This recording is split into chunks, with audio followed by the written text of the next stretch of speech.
दोस्तों आज हम बात करने वाले हैं जूनियर एनटीआर की मूवी अरविंद समेंता के बारे में।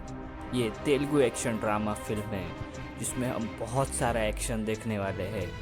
हम देखते हैं कि नीलंबर यानी सुनील एक पुलिस वाले को कहानी बता रहा होता है।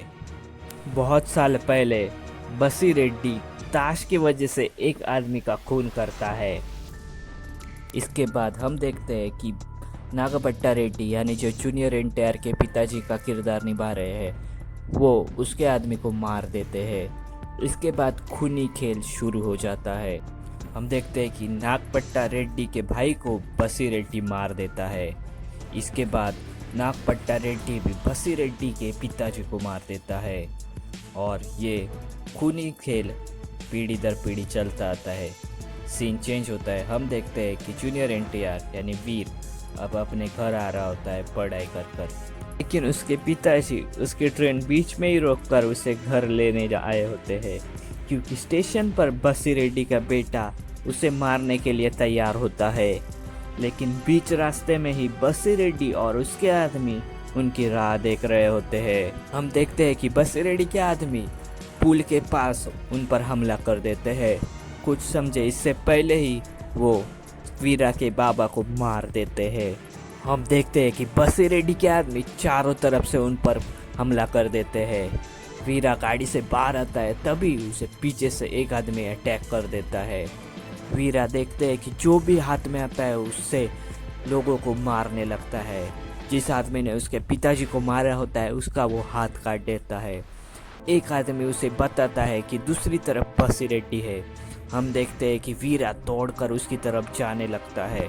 बसी रेड्डी भी उसे मारने की कोशिश करता है, लेकिन उससे पहले ही हम देखते हैं कि वीरा उसके पास पहुंच जाता है और उसका गला काट देता है।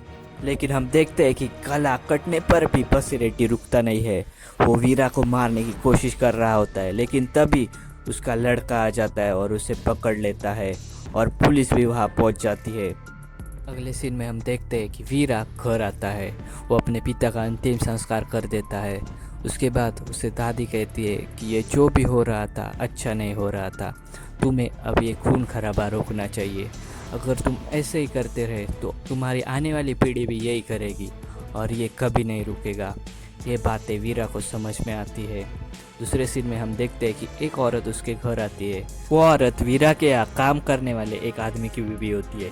वो वीरा से कहती है कि आप मेरे पति को जेल से मत छुड़ाइए क्योंकि अगर उन्हें छोड़ा तो वो बसी रेड्डी को मारने जाएंगे और उधर सारे लोग यही इंतज़ार कर रहे हैं। हम देखते हैं कि वीरा इसके ऊपर ये डिसीजन लेता है कि वो अगर गांव से दूर रहा तो खून खराबा भी कम होगा, इसीलिए वो गांव छोड़कर चला जाता है।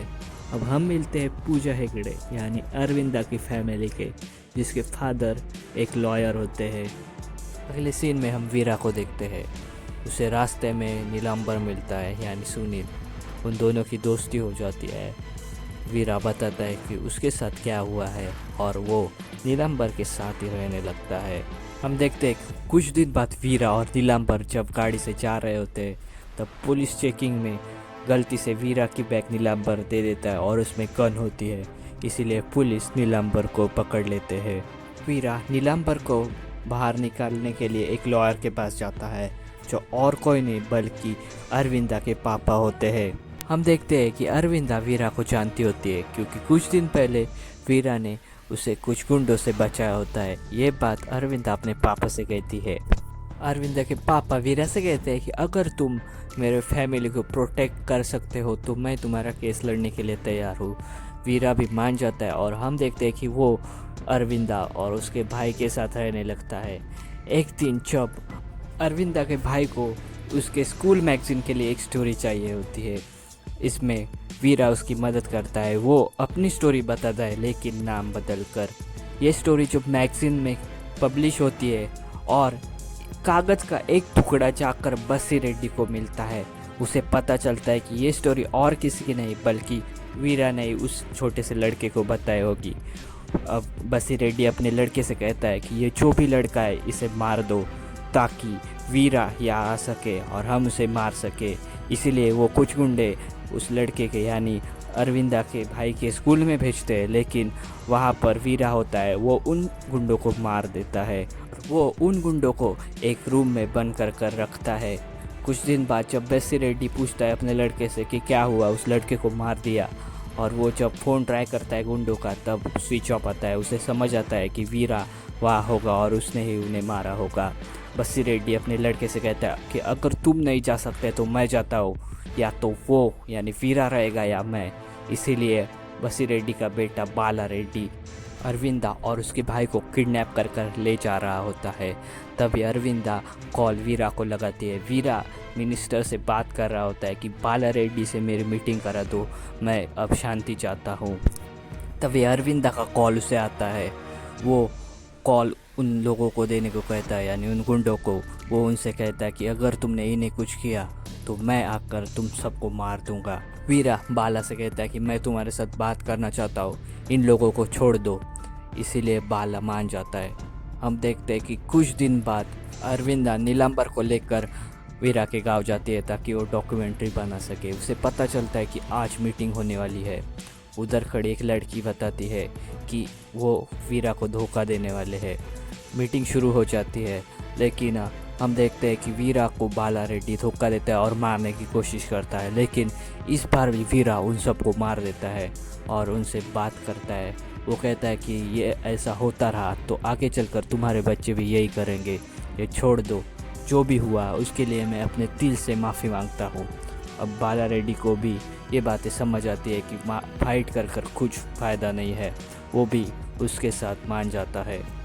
लेकिन हम देखते हैं कि जो बसी रेड्डी का खास आदमी होता है वो जाकर उसे कहता है कि बाला रेड्डी और वीरा मिल गए हैं, वो अब शांति चाहते हैं। ये बात सुनकर बसी रेड्डी गुस्से से लाल हो जाता है और वो अपने ही बेटे यानी बाला रेड्डी को मार देता है और गांव में ये फैलाता है कि उसे वीरा ने मार दिया है।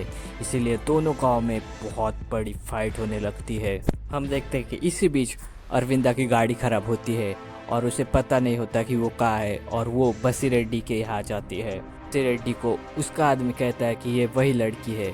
इसीलिए बसी रेड्डी वीरा को कॉल कर एक जगह पर बुला लेता है और हम देखती कि वहाँ वो नीलांबर और अरविंदा दोनों को मारने की कोशिश करता है। देखकर वीरा कहता है कि 2 लोगों को बचाने के लिए 3 लोगों को मारना है, ये कैसा न्याय है, यही तो मैं नहीं चाहता था, ये तुम लोगों को कैसे समझने नहीं आ रहा है। वीरा इसके ऊपर कहता है कि आज इसे मारा तो इसके जैसे और 10 खड़े हो जाएंगे, ये अपने बेटे को मार सकता है तो दूसरे लोग इसके लिए क्या अहमियत रखते हैं। ये बातें सुनकर जो गुंडे होते हैं बसी रेड्डी को काम करने वाले, उन्हें समझ में आता है कि इसके लिए काम कर कुछ फ़ायदा नहीं है, बाद में ये हमें भी मार सकता है। इसीलिए वो वीरा को वचन देते हैं कि आज के बाद वो किसी को भी मारेंगे नहीं। अरविंद और नीलांबर को लेकर वो हॉस्पिटल में चले जाते हैं। इसके ऊपर बसी रेड्डी कहता है कि मैंने तुम्हें अपने बच्चों की तरह पाला है, तुम ये क्या कह रहे हो। और तभी हम देखते हैं कि वीरा उसे मार देता है और उसे जला देता है कि ताकि किसी को समझ में नहीं आए कि उसके साथ क्या हुआ। अगले सीन में हम देखते हैं कि दोनों गाँव वाले लड़ रहे होते हैं। तभी वीरा बासु रेड्डी के बीबी को वहाँ लेकर आता है। वो वहाँ लोगों से कहती है कि बासु रेड्डी ने ही अपने बेटे बाला को मार दिया है, इसमें वीरा का कोई हाथ नहीं है। और हम देखते हैं कि वीरा उन्हें नॉमिनेट करता है एमएलए के लिए और मूवी यहाँ पर ही ख़त्म हो जाती है। तो दोस्तों, आप अगर चैनल पर नए हैं तो चैनल को सब्सक्राइब कीजिए और हाँ, नीचे दिए गए लाइक बटन पर भी क्लिक कीजिए। Thank you.